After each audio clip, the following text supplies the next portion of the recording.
Yes, good morning and welcome back to the Football Tribe UG channel. Robert Kesakos is your usual suspect. Welcome back to yet another live broadcast here on a Football Tribe UG.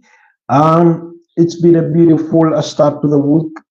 So much to talk about this early morning, and yet I don't even know where to start it from, but we'll get into the gist of the conversation in just a bit. We do have the UEFA Europa League finals tonight between Manchester United and Tottenham Hotspur.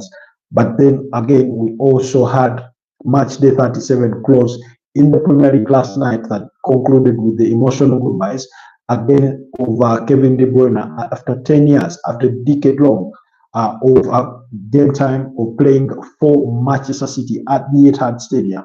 There, some tears were shed, goodbyes were said, words were said, and so much more. But then Real Madrid are trying to have entered the race to sign a Chelsea and Arsenal target. So that is also raging on. And so, on that note, allow me to test my audios before we get into the gist of today's conversation and we see where that leads us. But plenty to discuss. That UEFA Europa League final, it couldn't come at a more opportune time, at uh, the most important final, arguably for both sides. That's for Manchester United and Tottenham Hotspurs.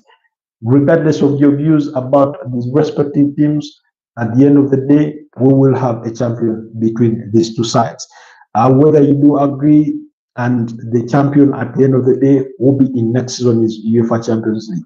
So much to the detest of our former Arsenal manager in Arsene Wenger. But that notwithstanding, it shall be played, and that shall be the case. So clearly, there's going to be plenty for us to talk about. Yesterday, I was saying that um, in a tweet that Kevine De Bruyne is for me the best Premier League player that I've watched in the last 10 years. And of course, I do respect that some people have a different view on that in itself. But I mean, that's my individual assessment. That's my opinion. I know others will choose a player like Mohamed Salah. I take nothing away from them and himself. He's really been a tremendous player.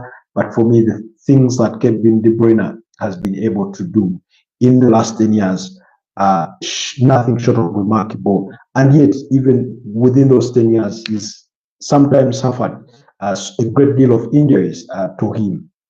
I mean, six Premier League titles, a UEFA Champions League title. How do you argue against those results? And yet, it is a farewell to the Belgian international. From what I read into those goodbyes, despite interest from teams in the Premier League, it doesn't look like he will be looking to stay in the Premier League. So we're going to be discussing that and more in today's broadcast. So as I wait for the rest of you guys to join us. But if you're just joining us, kindly like the broadcast, kindly let me know where you're joining us from before we dive into the thick of today's conversation. So, which I think should be quite interesting for every one of us because there's plenty to talk about, really. Plenty for us to discuss. Like I said, the UEFA Europa League final, Kevin De Bruyne, and much more really. Real Madrid's interest in a Spanish winger who has been a main target for Arsenal and Chelsea. Yet yesterday we were speaking about the same player, and we're talking about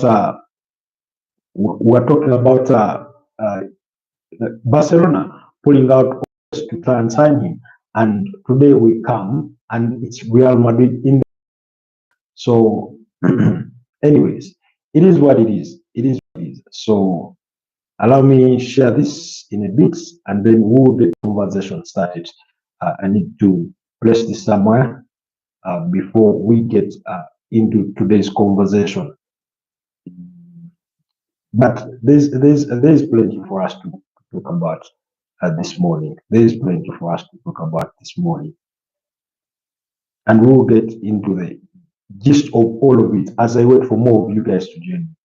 As I wait for more of you guys to join the conversation. But as you join, kindly like the broadcast, kindly subscribe to the channel if you're new, and then also leave me a comment down in the comment section and let me know where you're joining us from. That would be really, really interesting for me. If you do,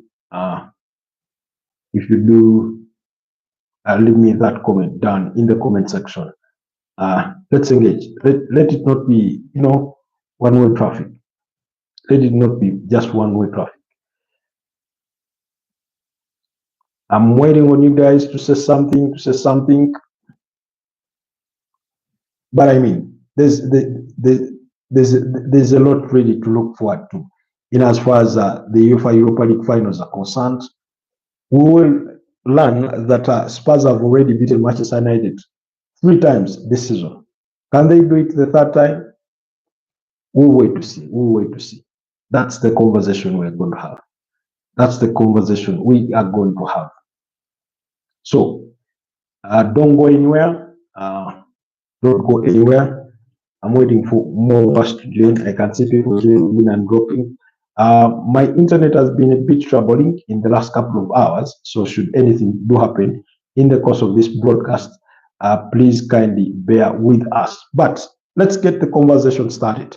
Where do we even start? Let's start with Kevine De Bruyne. Yesterday, the Belgian international did bid farewell to Manchester City because he did play his final game at the Etihad Stadium, where he had spent the last 10 years of his playing career. And it was really, really an emotional evening. It was an emotional night for him, for Pep Guardiola. We saw Pep Guardiola shed a tear there, Kevine De Bruyne in tears. We saw messages from his family, kids, all players he's played with, rival players, the likes. I was watching an interview on Sky Sport, and he was receiving, jubilations or congratulatory messages from the likes of Declan Rice, Mo Salah, and all these other players that have been compiled to, have their say on the 33-year-old Belgian international who joined Manchester City in 2015 when they were still under the charges of Manuel Pellegrini, who is currently at Real Betis. So we'll be talking about him, I think, on May 28th. That's the morning of the finals of the UEFA Conference League. So Kevine De Bruyne did start his playing career at Genk. That's in Belgium. He did help them win the 2010-2011 league title when he managed 17 assists and scored 6 goals that season. And that it was at that time when he caught the attention of Chelsea, who signed him in January 2012, and then left him there on loan until the end of the season. Then in 2012-2013, he went to VfB Wolfsburg, where he spent a season-long loan, and he was quite impressive there. He scored, I think, 10 goals in that season, and then he returned to Chelsea for the 2013-2014 season. I remember in June 2013, Chelsea reappointed Jose Mourinho as their manager for his second homecoming, and he did struggle for playing time for a youngster because at the time I think he was about 21 years of age. So he did struggle for playing time. He never got any. I think he made about 6 appearances for Chelsea, and then he left in January 2014 and joined VfB Wolfsburg. At Wolfsburg, that's where he really, really announced himself to the rest of the world, because in the season of 2014-2015, he posted a record 21 assists and scored 16 goals as he helped VfB Wolfsburg win the German Cup, that's the VfB Pokal, as well as guided Wolfsburg to a second-place finish on the German Bundesliga table. There he caught the attention of Manchester City, and they signed him to the club. 10 years later, he's managed to help the club win six Premier League titles, 1 UEFA Champions League title, 5 EFL Cups, that's the English Football League Cup, or commonly known as the Carabao Cup, 2 FA Cups, 3 Community Shields, a UEFA Super Cup, a FIFA Club World Cup, and that's a whopping total of about, I think, 19 major titles that he's helped Manchester City win over the last 1 decade that he has spent at the Etihad Stadium. And for me, like I said, arguably, for me, the best player in the Premier League in the last 10 years. Whether you have a different opinion, I really, really pretty much respect that as well. But for me, pound for pound, he is that kind of player. And again, I was watching Mikel Arteta speak about him, and he said he's not seen a player who has the perfection of a pinpoint pass while running at a certain high speed during the course of the game. He's not seen any other player do that in the Premier League, and I couldn't agree with him anymore. More than that, and then we've seen him set records or equal records. For example, 2019-2020, he equaled that Premier League record of 20 assists in a single Premier League season. Then I think 2016, 2017, or thereabout, 18 assists again in a single season. Of course, this season, by its own measure, has been underwhelming for him, having scored only 4 Premier League goals and provided 7 assists. But again, it's been through injury. It's been, sort of a limited playing time as Manchester City tried to transition away from, an over-reliance on him and, move on elsewhere. But it was emotional goodbyes yesterday at the Etihad Stadium as he bid farewell to Manchester City. And he did say a few words, and he did say that Manchester is home. Manchester is where these little kids were born. I came here with my wife as 2, and we live as 5. Because when he was joining Manchester City in 2015, his wife was only pregnant, and now he has a full family of 3 children, and of course themselves as a couple. So that's what the city of Manchester means to him, not just as a player, but as a family at large.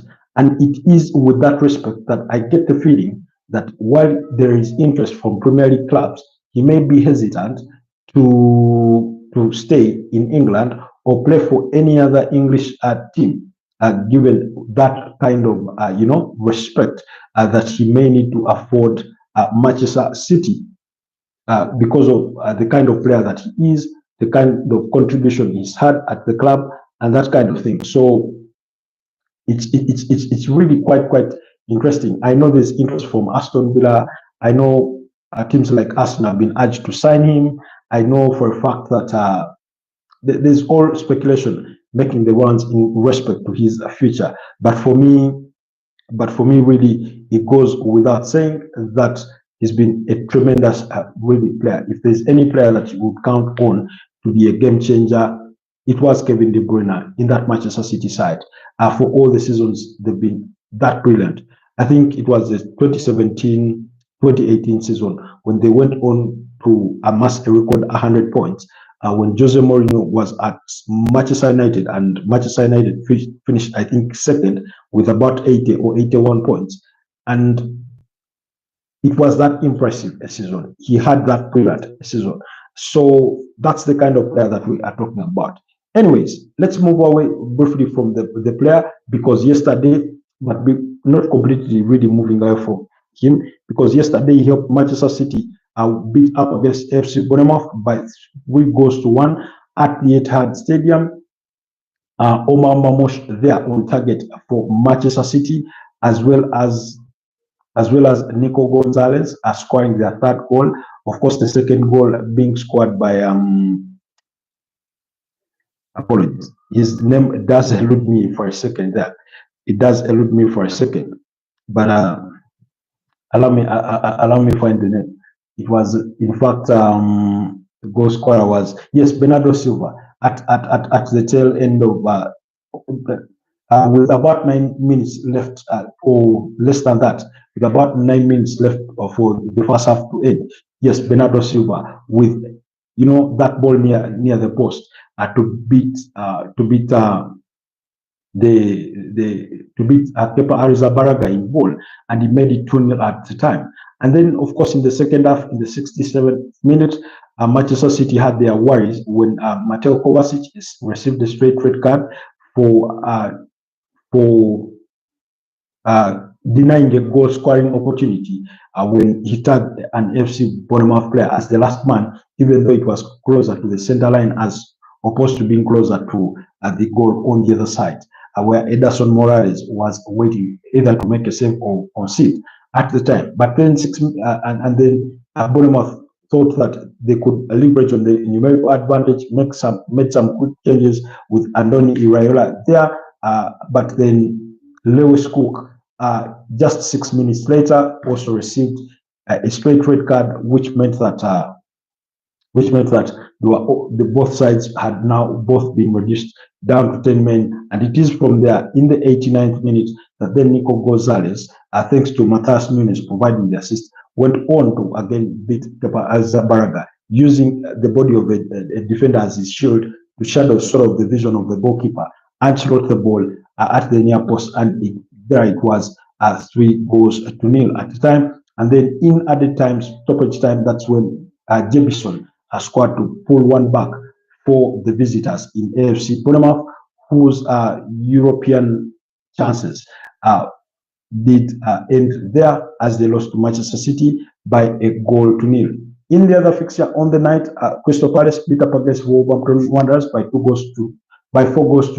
Eddie Nketiah scoring 2 goals in that game, as well as Ben Chilwell for Crystal Palace, and Ebelechi Eze, who was scoring his 7th goal in the last 6 games. So quite brilliant form he's been on, Ebelechi Eze. But Jürgen Strand-Larsen was one of the goal scorers on the other side for Wolverhampton Wanderers on the night, as they could only manage consolations from that goal, and as well as Emmanuel Agbadu was the other goal scorer, because it's Wolves that opened the scoring through Emmanuel Agbadu, who scored a brilliant goal, and then Eddie Nketiah came with a burst that sent Crystal Palace into a halftime lead at 2-1. And then in the second half, 5 minutes into the second half, Ben Chilwell scored to make it 3-1, and then Jürgen Strand-Larsen did score to make it 3-2. But then I think in about the 86th minute, that's when Ebelechi Eze comes good on the night and scores to make it 4-2 beyond the reach of Wolverhampton Wanderers. So beautiful game of football. But those results in themselves, at least for Manchester City, meant that Manchester City moved to 68 points and into the 3rd place on the Premier League table with just a game left to play. If they can win their game on the final day and Arsenal lose on the other side, of course, Arsenal have a very superior goal difference that I do not think Manchester City can meet, but at least they could finish level on the same level of points as the 2nd place Arsenal. So there's still plenty to play for in as far as the top 5 places are concerned in the Premier League table, because between 3rd place and 7th place, they all think they still have a chance to qualify for the UEFA Champions League, but all that is dependent on certain results going a certain way in the other games on the final match day. But for the final match day, I think some of the most interesting games to watch or to follow, depending on how things also go in the Europa League final, will be between Manchester United at home against Aston Villa, a game that I think Man United will lose.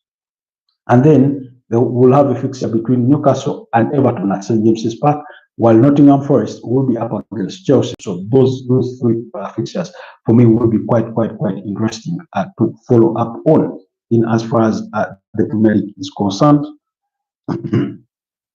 in as far as UEFA Champions League qualification goes, for all those teams that are involved in that kind of pursuit. So let's sort of wait and see how it all does play out on the night when the time comes for those games. Because for the remaining matches, like I said, Manchester City will be away from home. They will be up against Fulham at Craven Cottage. It won't be an easy game, but they will need to win to guarantee that they do qualify for the UEFA Champions League. And then Nottingham Forest will be at home to Chelsea, while Aston Villa will be away to Manchester United. So those are Newcastle will be at home against Everton. So those are the teams that will be involved in the fight for those other slots for the UEFA Champions League. So, of course, Nottingham Forest cannot finish above. Oh, yes, Nottingham Forest can. I don't think Nottingham Forest can finish above Manchester City because of their overly superior goal difference. But if, let's say, Newcastle were to lose and Nottingham Forest beat up against Chelsea, then they qualify. So Chelsea and Nottingham Forest ought to avoid defeat in any form or shape to at least have a chance of qualifying for Europe the following season. Anyways, briefly on transfers, Real Madrid are trying to, not trying, but Real Madrid have entered the race to sign Nico Williams from Athletic Bilbao. The 22-year-old has attracted Real Madrid's attention. Suddenly, it is being reported that the Real Madrid president, in Florentino Perez, who seems quite eager, almost desperate, so to speak, on the back end of a very poor season, wants to to be the first club that win the FIFA Club World Cup in the new format of 32 teams. I remember that's going to be played in the summer in the United States of America, with 32 teams being involved, grouped into groups of 4-4. They will play 3 games in the league, in the table format, the way we usually have it in the Africa Cup of Nations, in the Euros, and then they will advance to the round of 16, then the quarterfinals, then the semi-finals, and eventually the finals. So according to Marca, Real Madrid really want to win that competition. They want to be the first team that wins that competition, and that means adding some players, and that's why they want to sign Nico Williams before the start of the FIFA Club World Cup, whose release clause at Athletic Bilbao is reported to be about 58 million euros. That's according to Marca in Spain, a very, very huge newspaper over that side. So really, that's some of the big news that is being making the rounds this morning, in as far as transfers are concerned.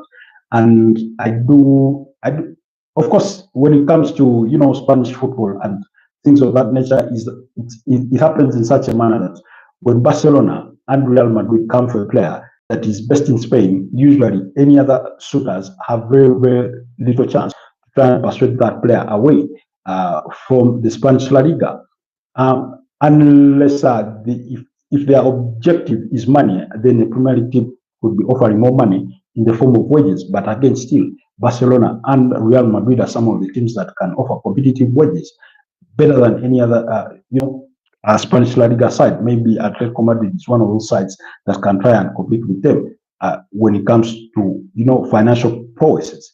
And then it's similar to what usually happens with Germany. When Bayern Munich come for a German player, usually it's easier for them to persuade him as opposed to any other outsider, and that kind of thing, because Bayern also have the financial resources to try and persuade the player to join them, with the best terms on offer. Because, for example, look at Jonathan Tah, who is leaving at the age of 29, leaving Bayer Leverkusen on a free transfer. He's destined for a move for FC Bayern Munich, but it's not to say that there's no interest for him elsewhere. There is interest, but I think Bayern have done their homework really, really well on the player in that respect.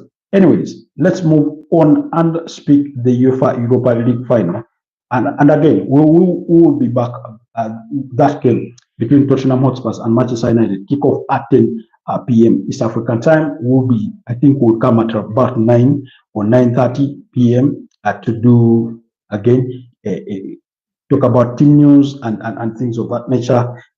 Once the lineups are out and all things with that respect, later tonight, if time and other circumstances do permit us, and I really hope that they do, we'll come back and talk about that fixture really, really more. But as far as the preview is concerned, there's a lot at stake for both teams, both financially, salvaging the season, respect, and everything that comes with it for a team or for a club the size of Manchester United, and for a club the size that Tottenham Hotspurs believe they are at the level at. So really, this game, I think, is the most important game of the season for either side, for either of them. Given how their form has been domestically, it doesn't get any bigger than this. Because let's be honest, they've all been, for lack of a better word, horrible, abysmal in as far as the Premier League is concerned. 39 defeats in between them, and as far as the Premier League goes, United having 18 of those, and of course Tottenham Hotspurs having what? 21 or about, yes, I think about 21. Yeah, there are about. That's as many defeats as I think more than I think the top 5 teams combined. It could be more than that. So really, really, that's the tale of a bad season for either side domestically. And a manager like Ange Postecoglou, who is in his second season at the club, faces uh, the possibility of losing his job. Now, regardless of what you want to say about Manchester United, I do not think Ruben Amorim, even if he's in his first half season, his record in the Premier League can be defended. I certainly do not think so. And somebody was saying that at another club, maybe Barcelona, maybe Real Madrid, maybe Bayern Munich, we wouldn't even be talking about Ruben Amorim as of today. He would have been sacked yesterday because he has what, 6 victories in about 26 or 27 Premier League games managed. I mean, that's not a good record. That's a very, very bad record to have on your book. So it's not looking pretty for either of them domestically. That pretty much we know. And then, but in terms of pedigree, in terms of history, we all know Manchester United is a bigger club. We all know they're the bigger club. They've won more titles. Globally, they're the bigger brand compared to Tottenham Hotspurs and that kind of thing. When it comes to the European scene, when it comes to pedigree, Manchester United really have it all. They've won the Europa League before. They've won it in 2017. They've won the UEFA Champions League. I mean, that's the kind of Manchester United side we're talking about. And yet Tottenham's only achievement, in as far as Europe is concerned, is equivalent to that of Arsenal because they've equally played one final of the UEFA Champions League, and that was in 2019, losing to Liverpool by 2-0. So really, really, there's not much history for Tottenham to carry them through beyond the motivation that they have managed to beat up against Manchester United 3 times already this season. That doesn't go away because when they met them in September last year, about September 26th, I think it was match day 6, they beat up against Tottenham Hotspurs. Sorry, they beat up against Manchester United by 3-0. Brendan Johnson, Dejan Kulusevski, and Dominic Solanke. That was, I think, at Old Trafford. Yes, very, very bad game. And I stand to be corrected, but I think Erik ten Hag was still in charge at the club. It was a very, very bad game. Tottenham were quite dominant, especially in that first half. So they blew Manchester United away at Old Trafford. So they beat them by 3-0. And yet in the reverse fixture at the Tottenham Hotspur Stadium, that was on, I think, somewhere in February, they did beat against the same Manchester United by 1-0. That goal scored by James Maddison, who, by the way, will be absent today through injury, alongside Dejan Kulusevski, who was available scoring in the first leg when they met. Then in the two sides also met once again in the Carabao Cup. That was, I think, at the quarterfinals of the Carabao Cup, and Manchester United lost to Tottenham by 4-3. That was at the Tottenham Hotspur Stadium. Again, by 4-3, it tells you the kind of fixture it usually is, a very high scoring fixture. And then briefly, I'll be telling you about the final in which Tottenham Hotspurs lost to Manchester United. So there's that bit as well. But anyway, Dominic Solanke scored a brace in that one. Dejan Kulusevski and Son Heung-min were on target for Tottenham Hotspurs, while Joshua Zirkzee, Amadou Diallo, and Johnny Evans were the goal scorers for Manchester United in that EFL quarterfinals. Still this year, that game was played, I think, on 19th December last year. So when it comes to, as far as this season is concerned, who is had it better, who is had it worse, they are at the same level. The difference is Tottenham have already beaten up against Manchester United 3 times this season. Can they do it the 4th time? I do not think so. I mean, it is possible, but I do not think United would stoop that low. I will just seen it between Arsenal and Newcastle. Newcastle beaten up against Arsenal 3 times already this season. When the two sides met last weekend at the Emirates Stadium, Arsenal went on to win that game by 1-0, but previously they had not scored in the last three meetings between the two sides, losing by 5-0 across the three games. So then, and when you look at that game in itself, Newcastle were the more threatening side, although they seem to lose the gas in the second half. So Manchester United, I mean, this game is really, really important for them, not for the manager. Between the two managers, in Ange Postecoglou and Ruben Amorim, who wants it more, who would want to win it more, I think it is Ange Postecoglou, because it would suddenly imply that he gets to secure his job, that he avoids the sack. That's the impression I get. For Ruben Amorim, it wouldn't change anything. It wouldn't get him sacked. Nothing really would happen to him. What then it would impact really for Manchester United is their finances, which is similar to what would again impact for Tottenham Hotspur. But let's speak finances in just a minute. Just last year, Tottenham Hotspur posted a loss of £26 million. So, meaning the books are not looking good. They need a Champions League football to sort of get things back in order, because UEFA Champions League helps a great deal in that. And then Manchester United itself have made a loss of about 100, and they made a loss of about £113 million in the same period. That was last year. But across the last 3 years, they've made a loss of £300 million. Again, PSR rules, that's the Premier League's profit and sustainability rules, seem to be creeping up on them. Seem to be creeping up on them. That's for Manchester United.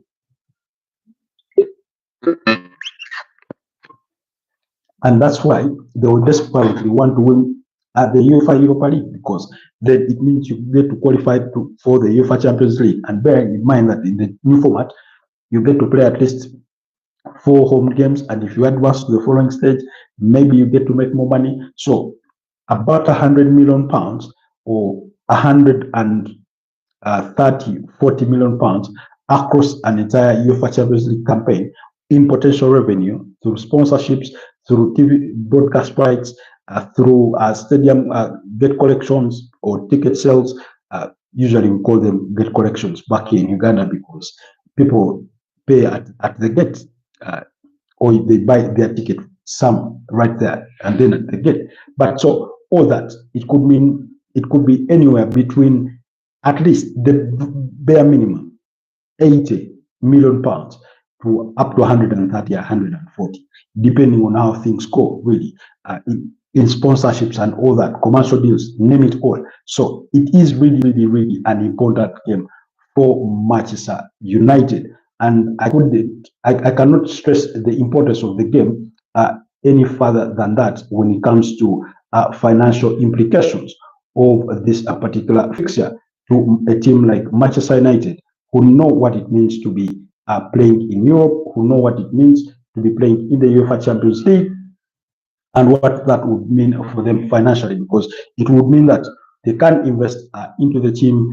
and sort of give Ruben Amorim the kind of tools, the kinds of players that he would want to operate with in a team that he's trying to mold into his own shape. We all know that he's possibly by now identified maybe a cohort of players that he thinks won't cut it for him, and maybe similarly in the market he's identified players that he thinks that he could cut it for him, including Matthias Cunha, who is about to join Manchester United, including Liam Delap, for whom they are leading the pursuit for that, although it's been reported that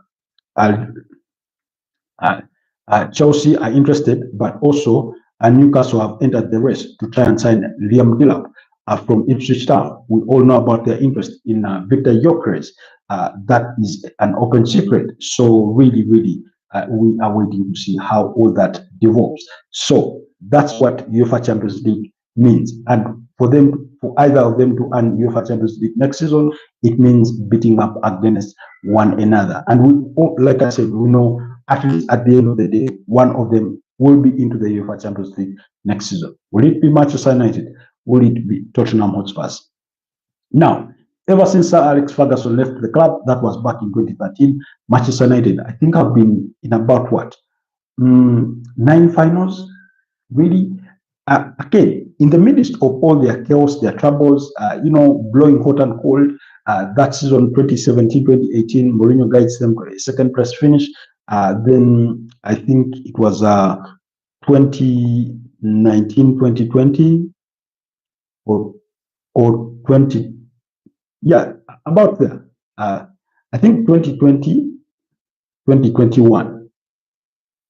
2020-2021, thereabout. In between there, Ole Gunnar Solskjaer guides them to a second place finish. I think 2019-2020 guides them to a second place finish. But whatever the case was, amidst all that turbulency, Manchester United have always been able to qualify for a cup final. Now, they've won some, they've lost some. For example, in 2016, they beat up against Crystal Palace by 2-1 to win the FA Cup. They were under the charges of Louis van Gaal, who they later sacked. After that final, Jason Panchon scoring for Crystal Palace, while Joan Manuel Mata and Jesse Lingard scored for Manchester United to guide them to that triumph. Then when they sacked Louis van Gaal, they brought in Jose Mourinho, who in 2017 guided them to the finals of the UEFA Europa League, as well as the finals of the Carabao Cup. Now, in the Carabao Cup finals, they beat up against Southampton, I think by 3-2. And then in the Europa League final, they beat up against Ajax by 2-0.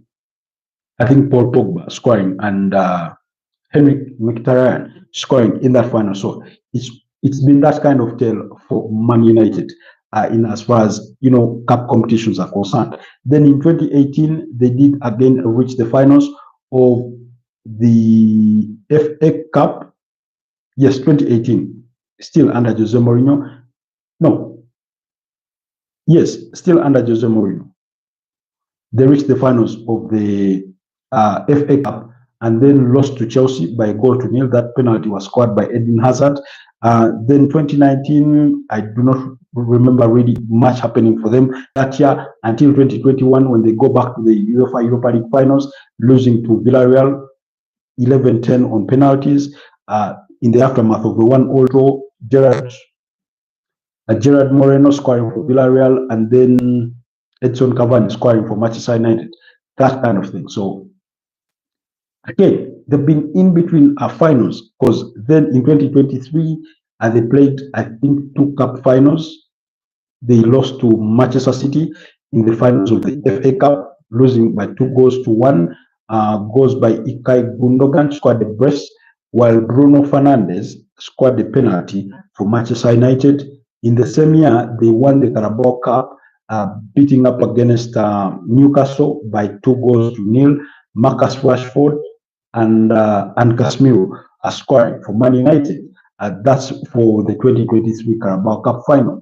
Then in 2024, beat up against Manchester City by 2-1 to win the FA Cup final. Alejandro Garnacho and Kobe Mainoo scoring, while Jeremy Doku scored for Manchester City. So Man United have played these finals. They've lost about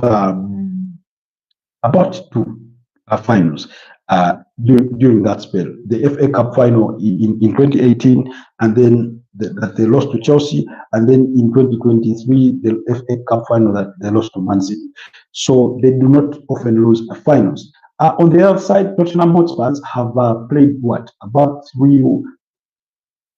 4 cup finals since 2008, because in 2008 they beat up against Chelsea by 2-1 to win the Carabao Cup. That was their last major trophy that they did win. Didier Drogba scored a free kick in that game to give Chelsea the lead, and then Jonathan Woodgate scored the winning goal of a Jamin Jenas free kick.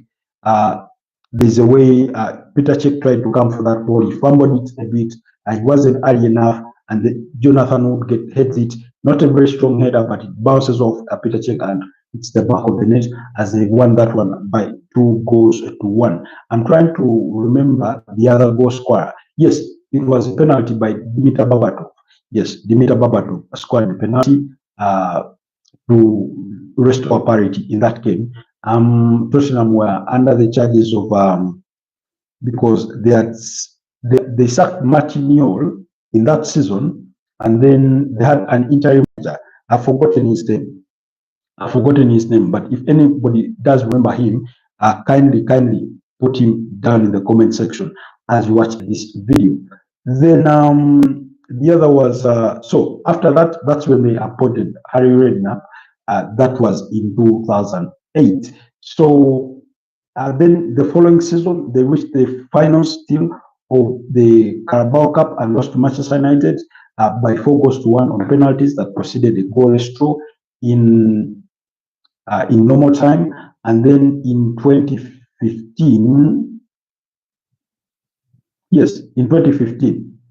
2015, they also lost the Carabao final. They lost to Chelsea by 2 goals to 0. And then in November 2019, that's when they appointed Jose Mourinho as their new manager. When they appointed him, he guided them to the finals of the Carabao in 2021, but they sacked him before leading them through that final. And then they lost to Manchester City by 1-0 in that final. Arguably the worst mistake they ever made. Now, everything they may have said about just fine to sack Jose Mourinho may have been right, but sacking him before a cup final, you do not do that mistake, because Jose Mourinho is not the kind of manager that loses many cup finals. Really, he really knows how to beat up against opponents when it comes to cup finals. Not that he hasn't lost any, but he rarely loses cup finals. So for me, I thought, as far as pursuing silverware, that was a huge blunder. And then, of course, I think it was Ryan Mason that took over as an interim until then they appointed Antonio Conte. No, then they appointed Bruno Espirito Santo for the following season. Then they sacked him within just 3 months or 4 months, and then they brought in Antonio Conte and that kind of thing. So that's Tottenham. They do not really perform well in as far as finals are concerned. Like I've said, they lost in 2019 to Liverpool. They lost in 2021 to Man City by 1-0 in the Carabao Cup.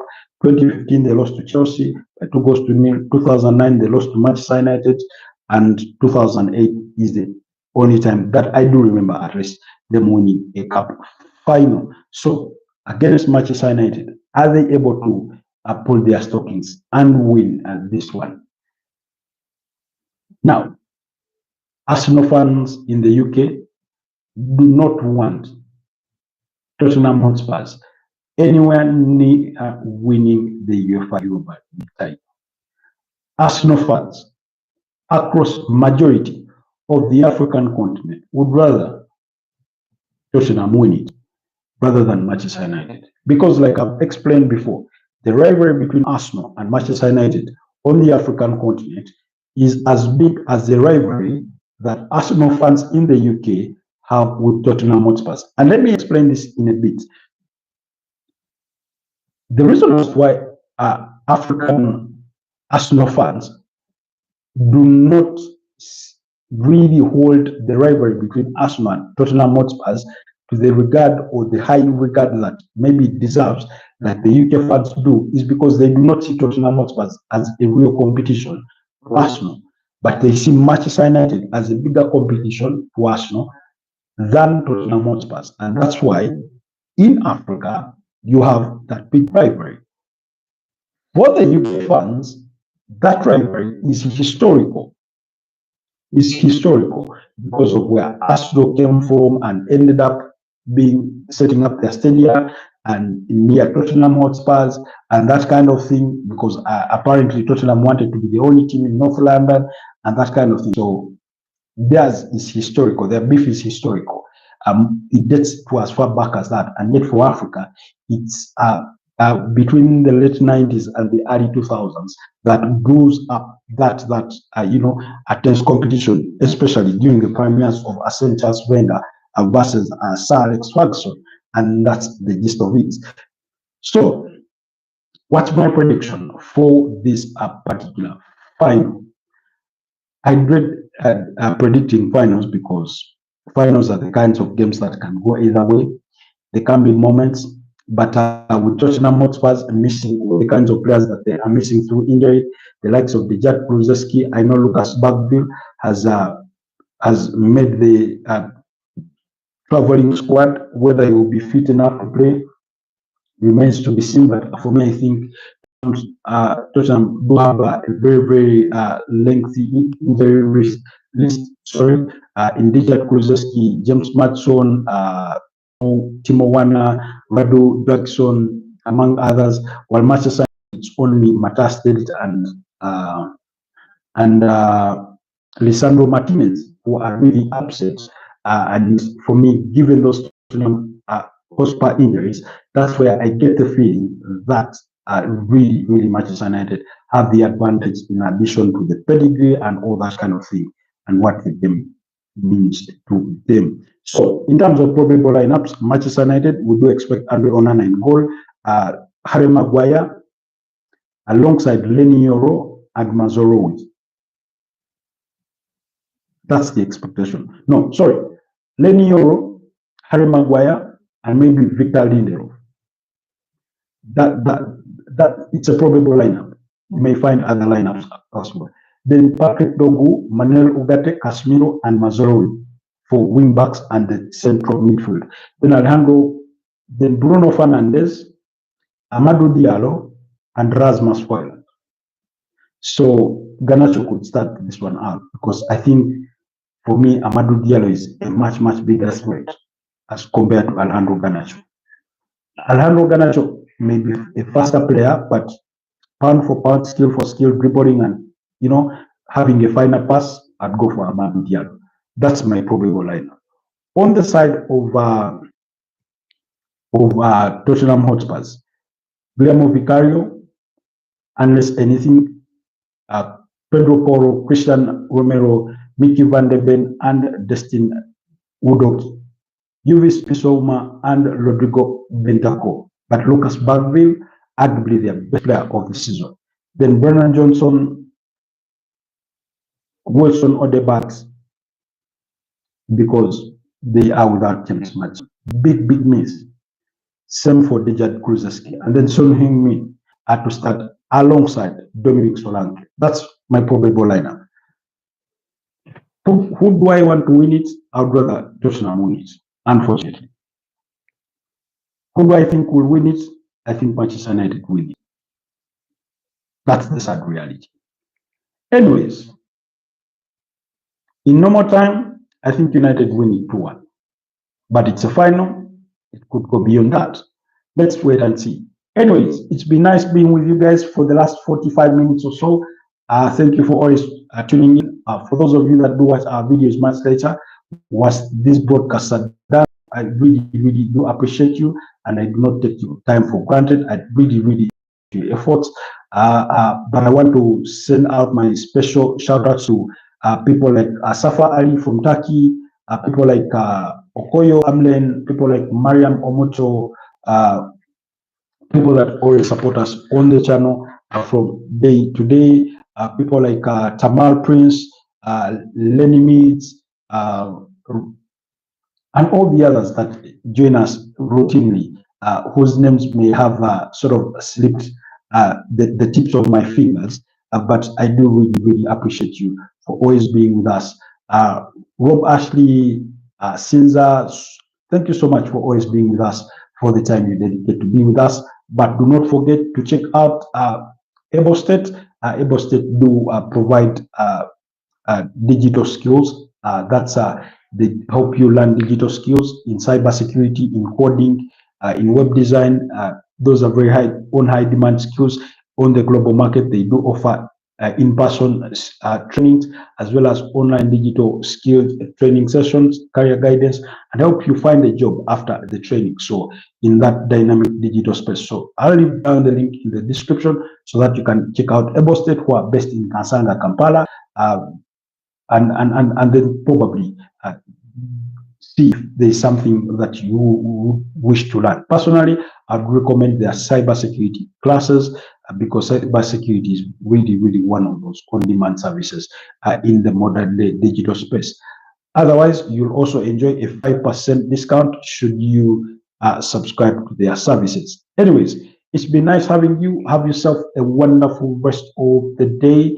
I think, yeah, like I said, we'll meet later before kickoff and discuss more of that fixture But it's been nice having you on the broadcast. Stay blessed and have yourselves a wonderful rest of the day. Bye bye.